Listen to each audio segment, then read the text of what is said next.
అనగనగా ఒక అందమైన ఊరు. ఆ ఊరిలో అంతే అందమైన ఒక ఆవు ఉండేది. ఆ ఆవు ఎంతో నిజాయితీ కలది. తన బిడ్డతో చాలా సంతోషంగా ఉండేది. అది తన బిడ్డకి ఎన్నో నీతి వాక్యాలు చెప్తూ మంచిగా పెంచేది. ఒకరోజు అది ఆహారం కోసం అడవికి వెళ్ళింది. తర్వాత కథ తెలుసుకుందాం. రెడీగా ఉన్నారా? నాకు చాలా ఆకలిగా ఉంది. నేను అడవికి వెళ్ళి ఆహారం తినేసి వస్తాను.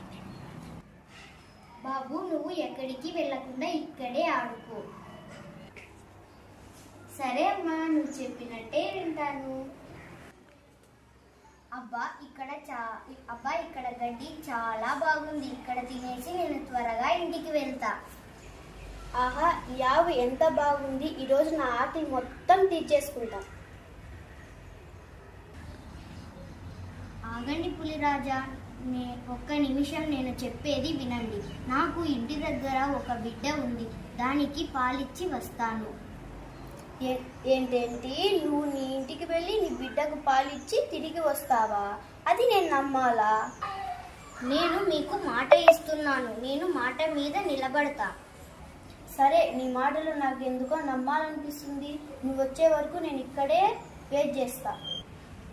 జాగ్రత్తగా ఉండు. కొత్త ప్రదేశాలకు ఒంటరిగా వెళ్ళకు. ఎందుకమ్మా కొత్త కొత్త విషయాలని చెప్తున్నావు? చెప్పాల్సి వచ్చింది. నేను ఒకరికి మాట ఇచ్చి వచ్చాను. మాట మీద నిలబడటం కంటే ప్రాణం విలువైనది ఏమీ కాదు. అమ్మా ఆగమ్మా, నేను కూడా వస్తా. లేదు నాన్న, నువ్వు రాకూడదు.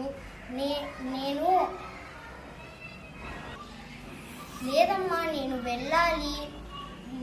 నువ్వు ఎవరితోనూ గొడవ పడకు. అందరితోనూ కలిసిమెలిసి ఉండు. ఎంత కష్టం వచ్చినా అబద్ధాలు చెప్పొద్దు. అనవసరంగా చేతికి చిక్కిన ఆహారాన్ని వదిలేసుకున్నాను. వస్తుందంటావా? పులిరాజా, ఇప్పుడు మీరు నన్ను సంతోషంగా తినవచ్చు. నిజంగా వచ్చావా? నీకు మాట కన్నా ప్రాణమే. నిజంగా వచ్చావా? నీకు ప్రాణం కంటే మాట అంత ఇంపార్టెంటా? నీలాంటి నిజాయితీ పరులని చంపడం మహాపాపం. నాకు పాపాలు చుట్టుకుంటాయి. వెళ్ళి నీ బిడ్డతో హ్యాపీగా ఉండు. అమ్మా అమ్మా అంబా, అమ్మ వచ్చేసింది. నేను వచ్చేసాను నాన్న. ఇక నేను ఎక్కడికి వెళ్ళను.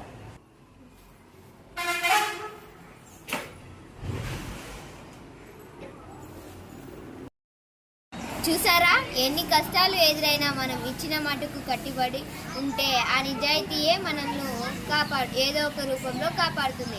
అందుకు మనం ఎల్లప్పుడూ నిజాయితీగా ఉందాం.